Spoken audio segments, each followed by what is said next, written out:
Chapter 1. The Heist.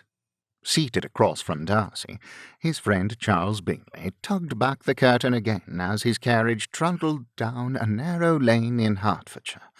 Trying to ignore Bingley's fidgeting, Darcy angled the book he held in an attempt to catch the fading light of the lowering sun. Bingley peered out for a moment, then yanked the curtain closed once more, fortunately not interfering with Darcy's light on the other side of the carriage. Bingley pulled out his watch and flipped it open, then pushed aside the curtain so he had enough light to read the time. "Mr. Morris and I agreed on 5. He's surely gone by now. At this rate we will be lucky if we have enough daylight to inspect the exterior of the house, and I doubt anyone will be available to give us entry." Bingley snapped his watch closed, shoved it away, and then tugged the curtain across the window. "We will seek rooms at the nearest inn and view the estate come morning," Darcy said, not looking up from his book. "Mr. Morris will make no protest. It is his purpose as agent for the estate to accommodate us. You worry for nothing." Bingley peered out the window again. "I cannot believe all those sheep were blocking the London road. You would think between the dogs and the farmer they would have been able to move them quickly, rather than send us back to the previous fork. It cannot please them to have traffic diverted from their village. What is it called? Meryton?" "So you informed me when we set out," Darcy said by way of agreement. "And let us hope it boasts an inn. I would rather stay than repeat the journey from London tomorrow." "Meryton is in possession of an inn, according to Mr. Morris. I had thought we would have a look about, perhaps dine at the inn and head back, the horses nicely rested." "We can as easily dine and remain if they have room," which seemed likely to Darcy in this backwater. "We will send a rider for our cases. One of my carriages can bring them, along with our valets. Better to see this estate you want to let first thing in the morning with fresh eyes." Bingley groaned. "You and mornings! It's unnatural to be out of bed before 10, Darcy. Unhealthy even. I am certain the cold morning air is how one catches a chill." "Have you ever known me to catch a chill?" Darcy permitted scorn to touch his voice. "Well, no, not now as you mention it." Bingley tugged at his cuffs. "Yes, very well. We will inspect Netherfield Park in the morning. Not an auspicious name, that. If I purchase the place, I will have to see about getting it changed. I mean, Netherfield. It sounds rather desolate, like what you would call the very last place you wished to farm, or somewhere to which you might consign ill-behaved sheep, such as those that blocked the road from London." "We were changing direction," Darcy reminded him, turning a page in his book. Bingley's mind had a tendency to wander, and Darcy wished to reach whatever paltry accommodations Meryton offered sooner rather than later if they were to send a man back to London. "Right. Changing direction to seek the inn." Bingley raised a hand, poised to knock on the ceiling to alert the driver to their need for him. "I'll direct my man to take us to the village rather than the estate, assuming he took note of the way, and—" The carriage clattered to a halt. "You should speak to your driver about his technique," Darcy groused, finally looking up from his book. "I did not yet signal a stop." Bingley tugged the curtain open once more, to the sight of a pistol barrel. "What have we here?" a low-pitched voice grated out in a thick French accent. "As wealthy-looking a couple of gents as ever I did see." The pistol wagged at Bingley. "Let's have your purse then, monsieur." Bingley gaped at the pistol, held firmly by a hand encased in a black leather glove, attached to an arm with an equally dark shirt-sleeve. Above that, Sharp eyes regarded them from behind a mask that covered the upper half of a somewhat grimy face. "Do not be absurd," Darcy snapped on behalf of his friend. "What is the meaning of this?" "This, your lordship, is what we outside London call highway robbery," the man said. A rather young man, Darcy guessed by the fellow's slight build and what, by his estimation, was an artificially deepened voice. "I do not get robbed," Darcy stated. "Be off with you, and we will not press charges." There was a vast deal of difference between robbing a man and shooting him, and Darcy suspected the youth would not actually attempt the latter. The man chuckled. "You are a funny one, no?" Raising his voice, he called, "Enage, these fellows need some extra persuading." Enage? Darcy found the name odd, foreign by the sound of it. French, like the man pointing a pistol at him. More likely émigrés from one of the colonies. "Here now, your masters do not want to behave," another roughened, French-accented voice said somewhere without. "Down from your perch with you. That is right, up there by the horses. Hold their reins tight. I would not want to see you trampled, mon homme.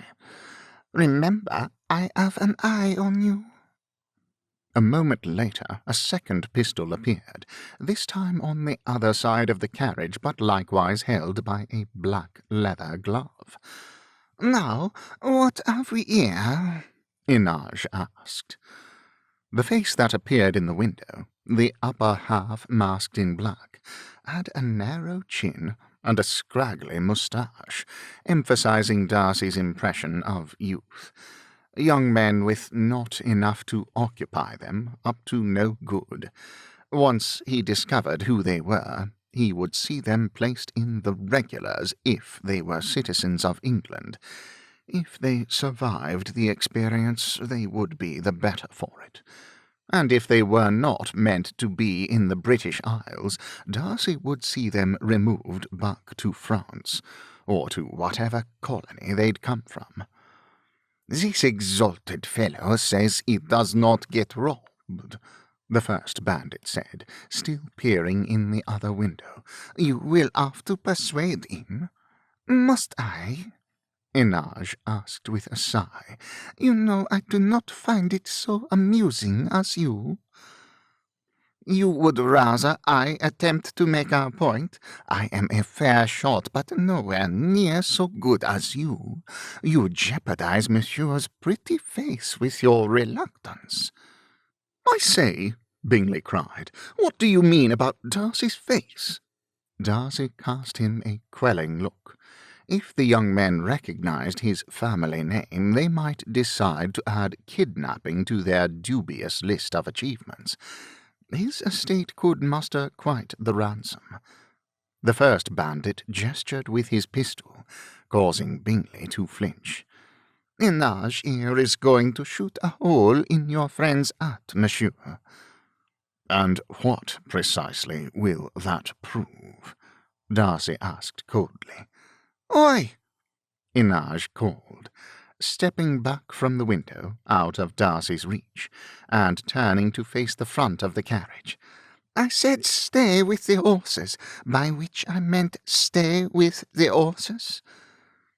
"It will prove," the first bandit said, ignoring Enage's activity on the other side of their conveyance, "that these here pistols are loaded, and that we know what we are doing with them." Enage turned back to Darcy. "Take off your hat, monsieur, and hold it out before you." "I most certainly will not," Darcy said with considerable affront. The first bandit stepped out of sight, but could be heard calling, "Hold on to those horses tight, mon homme. The shot might startle them." "I urge you, monsieur, to remove your hat," Enage repeated. "Absolutely not," Darcy said stiffly. Whoever these youths were, they were going too far. "Very well," Inaj said. "It should not matter. I rarely miss." Inaj backed up, watching Darcy down the barrel of his pistol, and backed up some more. Finally, he stood quite some distance away, engaging Darcy's nerves despite every effort to maintain a proper level of uncaring reserve. Why was the lad making the shot so difficult, or did he simply play on Darcy's resolve, hoping that if he drew back far enough, Darcy would relent out of fear that no one could make the shot? It was, after all, at an angle, and through a carriage window, into the darkened interior, with the sun dropping low, casting a long shadow. A loud report sounded. Bingley yelped. The horses reared, jolting the carriage. Their driver cursed. Smoke curled between the carriage and Inaj, who waved a gloved hand to clear it away, then stuck the spent pistol through his belt. He pulled free a second one. "The devil take it, Darcy! He shot a hole right through your heart!" Bingley cried. Darcy removed the article. Indeed, a hole went in one side and out the other.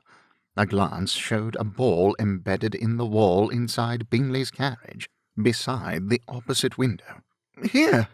Bingley cried. He reached into his coat and pulled out a tightly folded packet of banknotes, then thrust his hand out the window.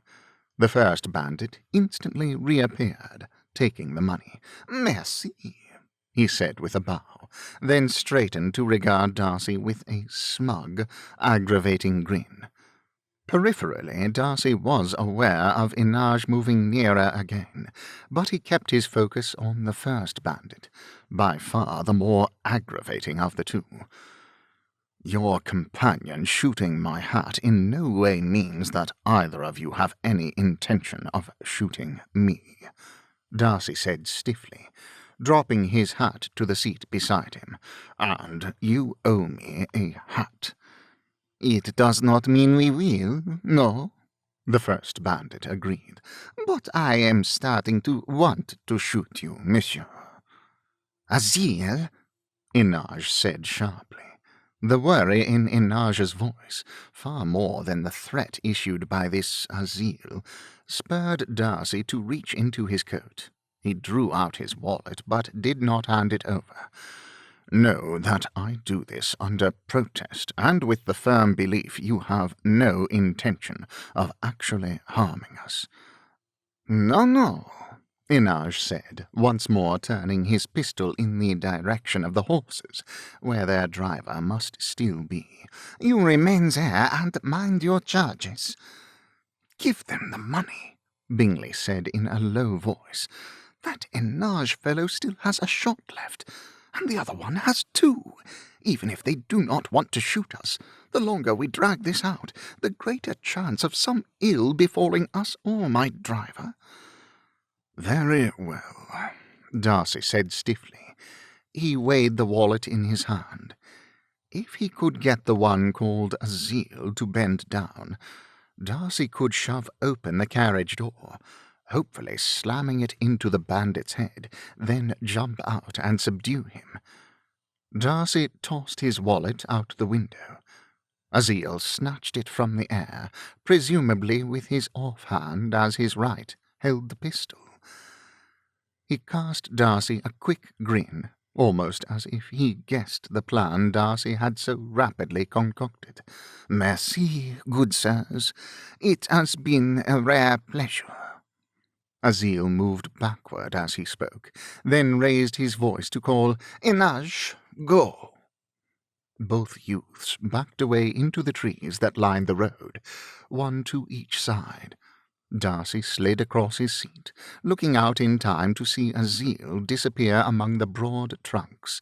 Bingley, watching in the direction Inaj had gone, let out a sudden loud breath. "Well, that settles it," Bingley exclaimed. "I am not meant to take this Netherfield property. Never, indeed, I say. First a herd of overly obstinate sheep block our way, then we are set upon by bandits, and they ruined your hut." Darcy frowned down at the beleaguered object before addressing Bingley. "Has it not occurred to you that the blockade of sheep milling about on the London road was by design, to send us here to this narrow, forested lane?" "Sirs," the face of Bingley's driver filled the window. "Sirs, are you well? The dastards are gone off into the woods. Did that shot catch either of you? Any harm done?" "Only to Darcy's hat," Bingley said in obvious relief. He scrubbed a hand over his face, knocking his own hat askew. "I say, I've never been robbed before." "Nor have I," Darcy admitted. "I did not appreciate the experience. What manner of backwater is this?" "Sirs, will we be heading back to London, then?" the driver asked. "I'll be needing to light the lantern soon." "Did you mark the location of that village, Meryton?" Bingley asked. He looked at Darcy. "I don't know about you, but I could use a pint. Robbed, of all things." "If we go to the village, we will need to remain until funds arrive," Darcy replied in a tone of protest. "Need I remind you that robbed means we were relieved of our wallets?" "I am certain a simple promise of payment will suffice," Bingley said with a shrug. "Perhaps in London it would, and certainly in Derbyshire. But these people do not know us. We would put them in the unenviable position of insulting us with their refusal, or putting their faith in two gentlemen completely foreign to them, one with 2 holes in his heart." Bingley stared at him, his expression mutinous, but Darcy had strong opinions on the subject of gentlemen availing themselves of items and services for which they did not pay, or of those posing as gentlemen doing so. The village nearest his estate of Pemberley had suffered greatly from the habit. To be certain, it had been one man in particular who had abused the shopkeeper's goodwill, one Mr. George Wickham, and him not even a gentleman, but Darcy still abhorred the imposition. While putting right Wickham's debts, Darcy had seen the harm done to livelihoods by the practice. After all, the merchants' funds were already spent and gone, simply to have the item available in their shop. If they received no payment at the time of purchase, they had no goods, nor, in many cases, the ability to purchase more until paid. Even an honest gentleman did not always meet his debts expediently enough to avoid causing undue hardship. "Either we dine in Meryton and remain the night, thus giving fresh funds the opportunity to catch up with us, or we return to London," Darcy stated. "I leave the decision up to you." Bingley cast him a sour look. "Yes, but you give me only 2 options, neither of which appeal to me." He thought for a moment, the struggle to be amenable clear on his face, then shrugged. "To Meryton it is. I am done riding about in this carriage for the day." "The village, then, sir?" the driver asked. "The village," Bingley said firmly, "to whatever they have for an inn." The driver nodded and returned to his perch. Soon the carriage was moving again. "Tomorrow we should make an effort to report this incident to whomever passes for authority here," Darcy said. There would, he assumed, be a local magistrate. "Most assuredly," Bingley agreed, his ill-humour already past. "Will you permit me to purchase you a new hat?" "You did not shoot a hole in this one." In truth, Darcy wondered if his valet couldn't repair the article, and then see it donated. Darcy did not wear mended hats. Azil and Enage are who owe me a hat, not you. Bingley shrugged. "If you change your mind, let me know." It was well dark by the time they reached Meryton, but people still strolled the streets. The local assembly hall was open, and quite a few shops. It seemed, in truth, a lively sort of place. The coachman brought them to the inn, and Darcy donned his hat, as he stepped free of Bingley's conveyance. He could not very well go about bare-headed, after all, hose or not. Before they could go in, an over-wide carriage rolled up the street, pulled by 6 white horses. The carriage itself was cream, a colour which might have been attractive if the white-grey of the horses didn't make it appear dingy, at least by lantern light. The conveyance also boasted a plethora of carved cartouches, medallions, and other embellishments, all gilded.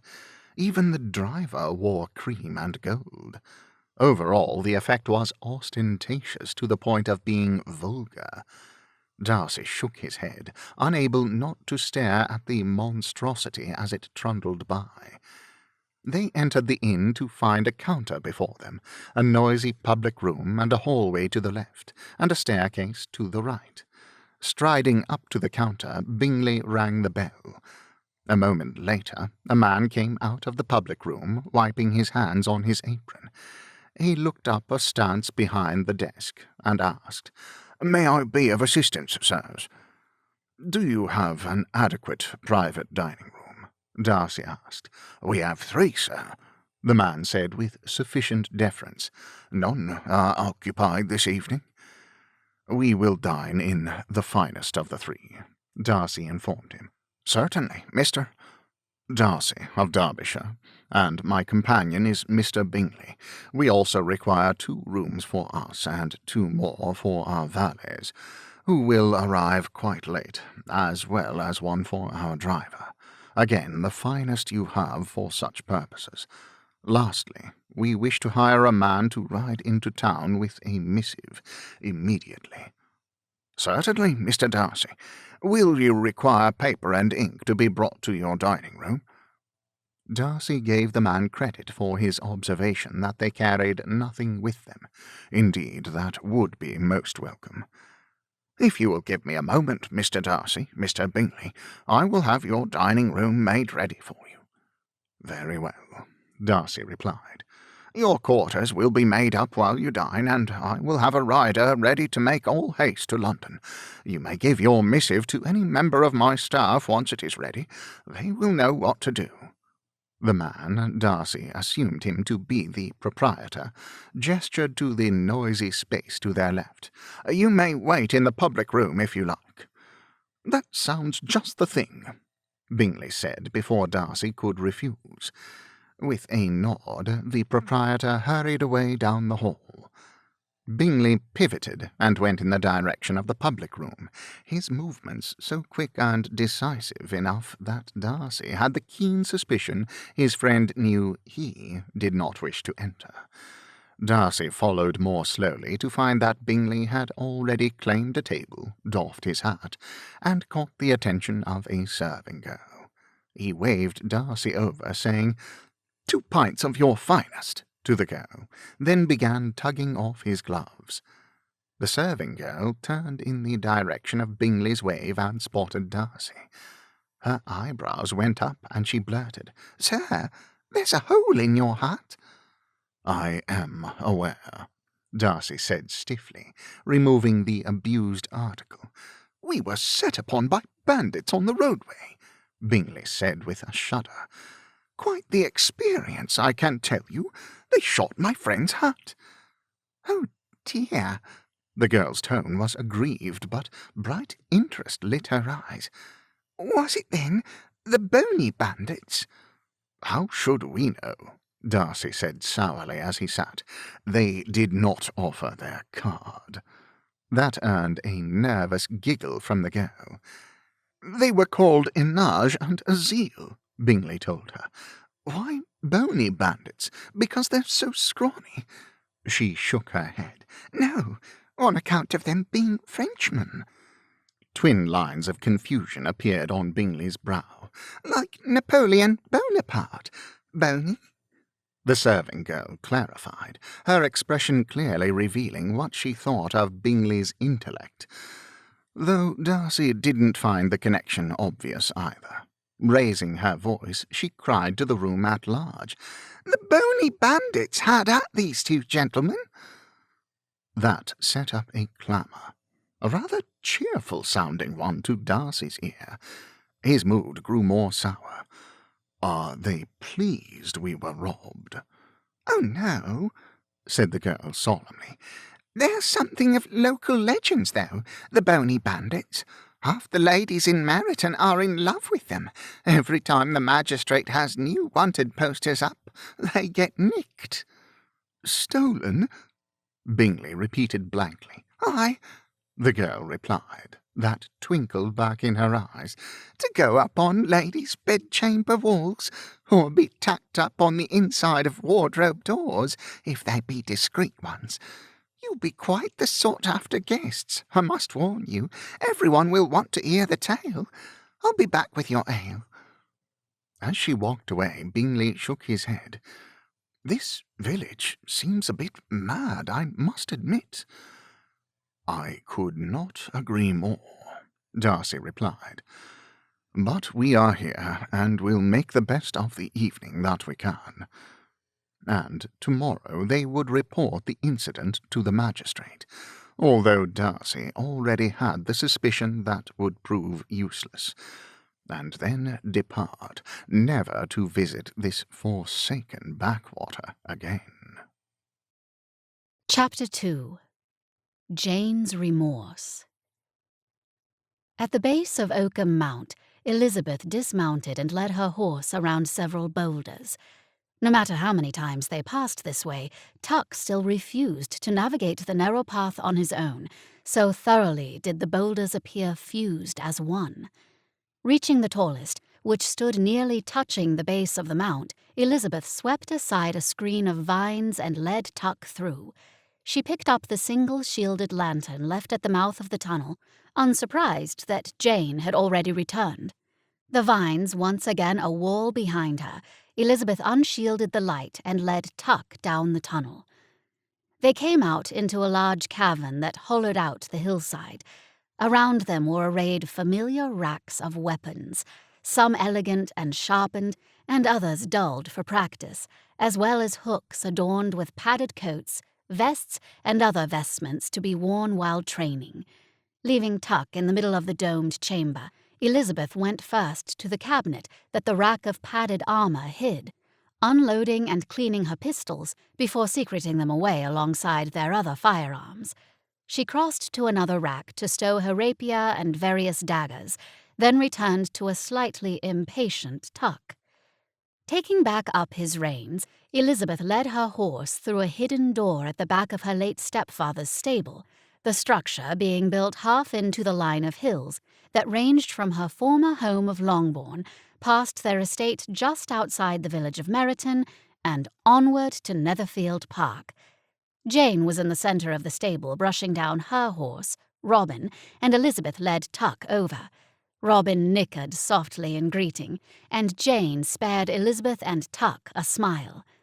Grabbing up a cloth, Elizabeth quickly wiped the chalk dust from Tuck's nose, smeared there so that any who saw him would recall a white blaze, and so, even if they had occasion to enter the stable, would never associate her bay with Aziel's mount.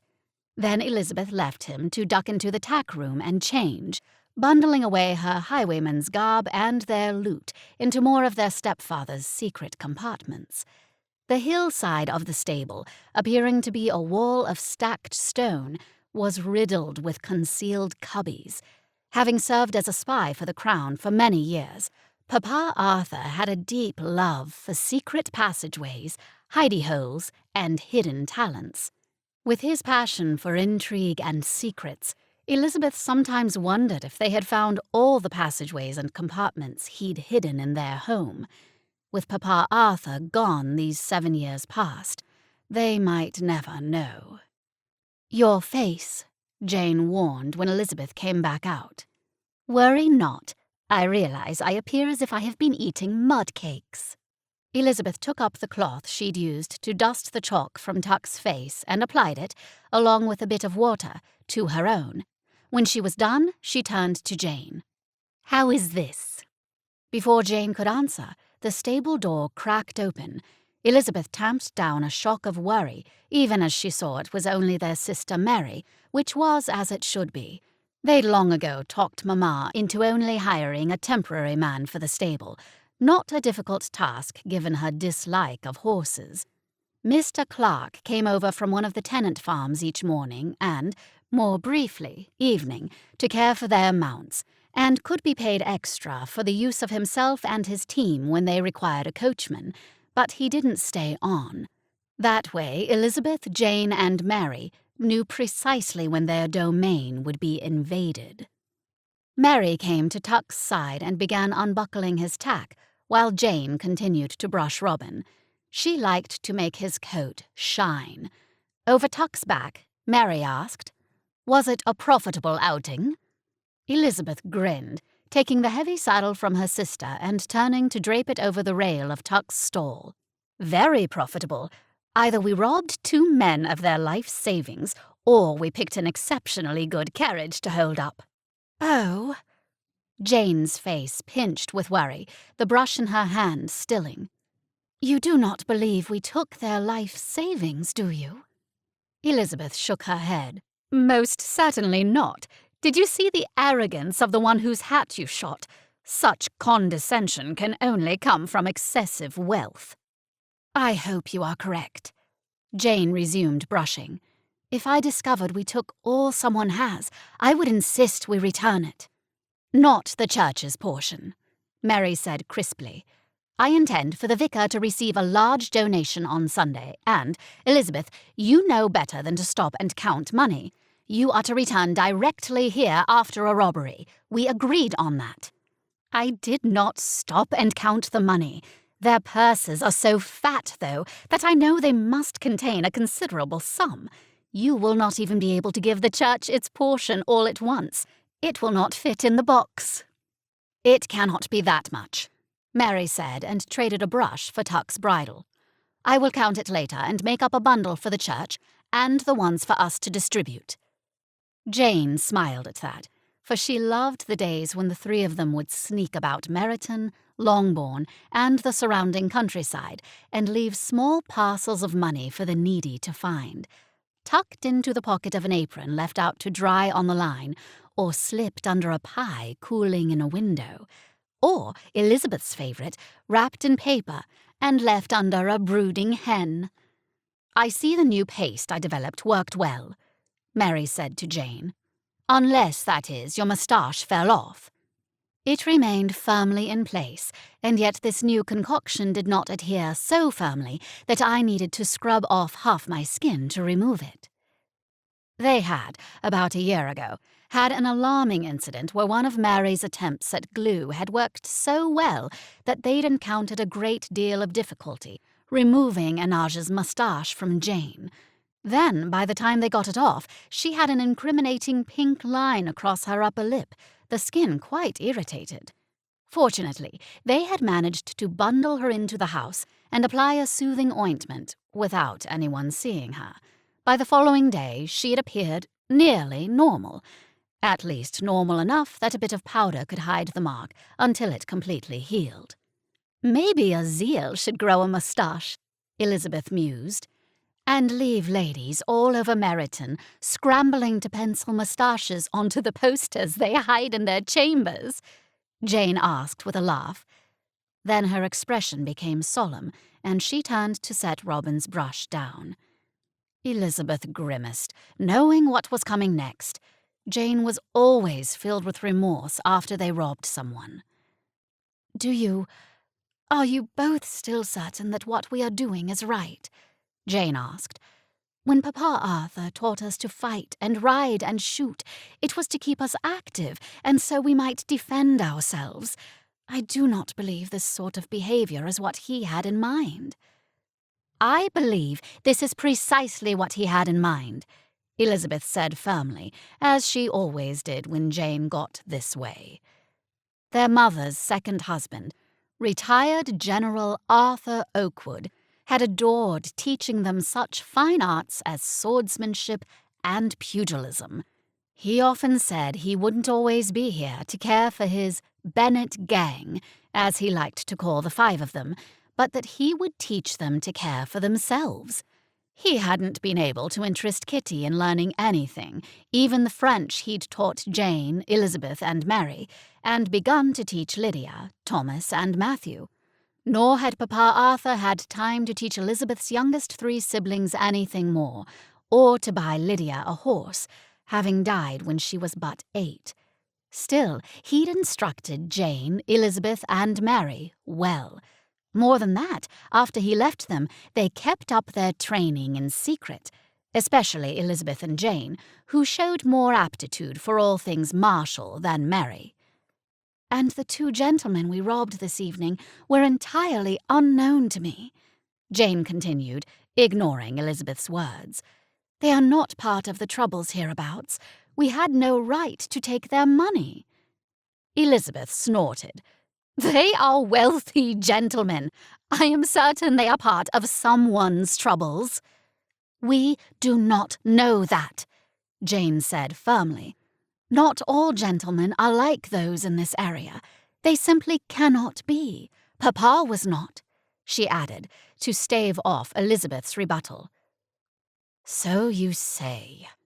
Mary gave a little sigh where she stood on the other side of Tuck from Elizabeth, brushing him as he munched on hay.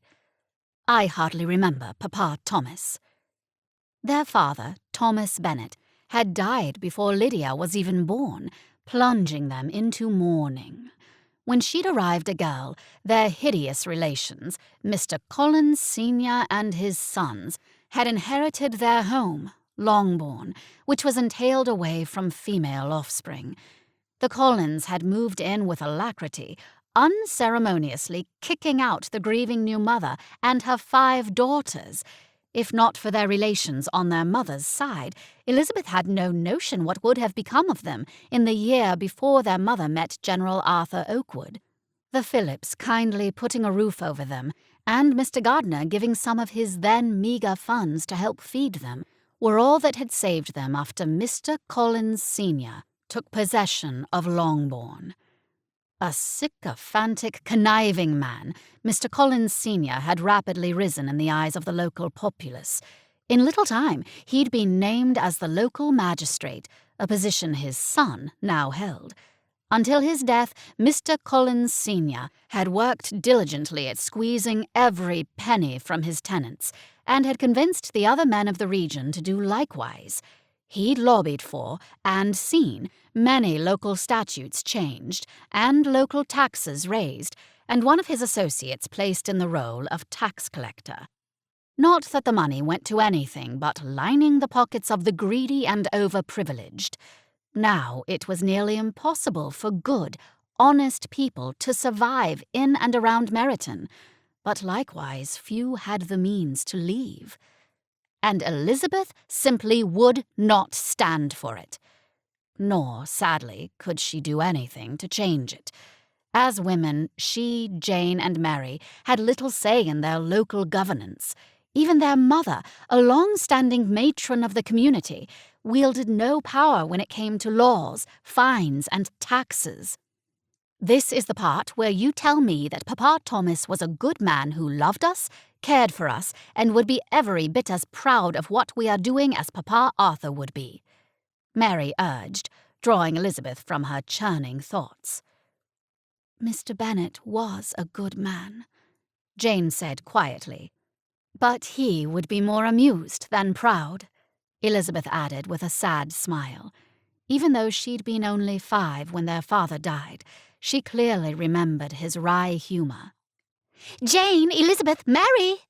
Their sister Lydia's voice called from outside the stable. Are you in there? Elizabeth cast a quick look around, but nothing that would indicate their true purpose in the stable met her searching gaze. Calmly setting down her brush, Jane led Robin to his stall. Mary resumed grooming Tuck, and Elizabeth went to the wall by the stable door, where their gardening implements were hung. She snatched down a trowel and a small rake. Lydia pushed the stable door open. Her gaze settled on Elizabeth, who immediately set to returning the trowel and rake to their places, as if stowing gardening tools had been her occupation for some time. "There you are," Lydia smiled, coming farther into the stable. To Elizabeth's dismay, Kitty followed. Her nose scrunching, Kitty yanked out a handkerchief to press to her face. "How can you stand the smell in here?" "Smell?" Jane asked mildly, turning from securing Robin. "It smells like hay and horses," Elizabeth added. "Precisely." Kitty gave a condescending sniff, then started sneezing. "Ugh, I will go tell Mamma we found them." Pivoting, she left. Lydia looked at the three of them eagerly. "When you weren't in your garden, I said to look here. I thought you'd be finishing up." She smiled at Elizabeth before turning to Mary. "But why are you brushing Tuck and not Mare Marian?" "We already brushed Mary's mare," Elizabeth said easily. Not a complete lie, as they had brushed Mary's white mare many times in the past.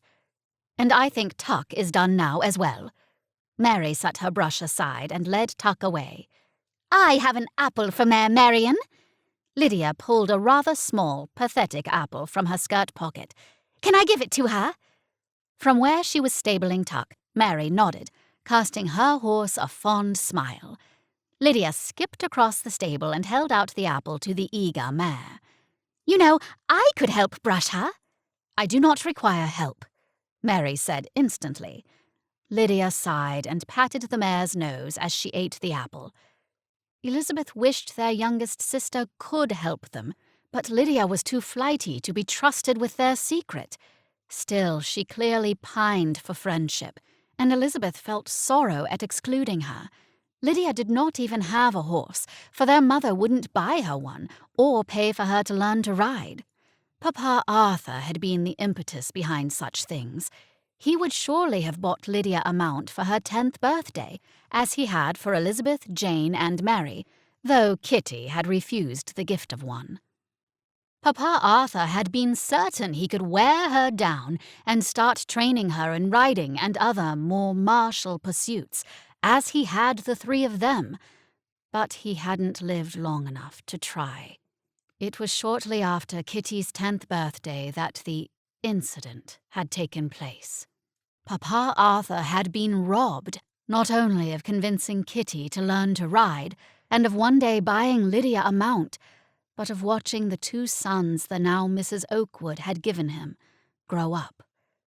"Why have you come looking for us?"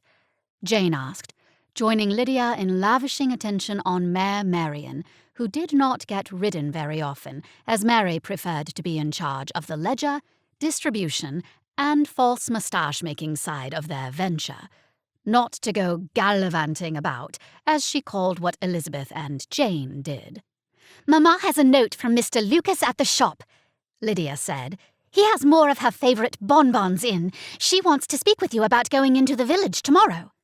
Elizabeth exchanged a look with Mary, wondering if her sister could have any bundles ready for distribution by the time they went on their mother's upcoming bonbons mission. Mary returned the slightest nod. "We had best go in, then," Jane said. "Mamma will not be satisfied until she has repeated the story." Elizabeth grimaced but nodded, knowing Jane was correct. To the tune of Lydia prattling on about the bonbons story their mother would undoubtedly tell, they finished with the horses and closed up the stable, then all set out for the house. "We looked for you in your garden first," Lydia said as they walked up the path. "It is looking lovely. I could help in there, you know. I want to learn to arrange flowers." "There will be no new flowers until spring," Mary said. "I could cut ivy and maybe dry flowers." "We are cultivating the ivy." Elizabeth squelched down guilt at how Lydia's face fell. She truly felt sorry for her youngest sister. Spurned by their mother for being born female, Lydia lived in Kitty's shadow. Mamma doted on Kitty, unquestionably her favourite. It worked well for Elizabeth, Jane, and Mary, who'd nurtured a reputation for spending hours in the walled garden Papa Arthur had built on the estate.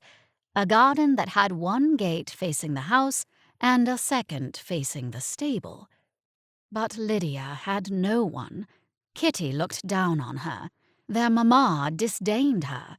For their part, though they were sympathetic, Elizabeth, Jane, and Mary couldn't have Lydia around, not if they wanted time to practice their unladylike arts of combat and to be able to sneak away and back at will. Not that they snuck away often. Much of the time, aside from when they practiced, they truly were working in the garden or riding for pleasure. They'd long ago agreed not to rob people too often. They didn't need to stir Mr. Collins into taking serious steps to capture them. Not that he would ever find them out, but he could make their work more difficult. When they reached the house, they went to wash up, knowing their mother felt the same way about the smell of horses as Kitty, for where else had Kitty learned such airs? Lydia followed Elizabeth to her room, chatting away as she washed in a basin and fixed her hair. By the time she and her youngest sister entered Mrs. Oakwood's favourite drawing room, Elizabeth had already endured several more reiterations of Lydia's thoughts on the bonbons story, as well as her younger sister's conviction that their young brothers, Thomas and Matthew, were also tired of hearing it. They entered to the sight of Jane standing before their mother's favourite sofa, nodding along, with Mary, Kitty, Thomas, and Matthew seated about the room. Elizabeth despised how Jane always stood before their mamma like an errant schoolgirl, enduring Mrs. Oakwood's rants. Not because their mother was in any way cruel to Jane, but because Jane's subservience reminded Elizabeth that her older sister still felt responsible for their stepfather's death. "Know that Mr. Lucas, bless the man, gets them in especially for me," Mrs. Oakwood was saying. "He always has.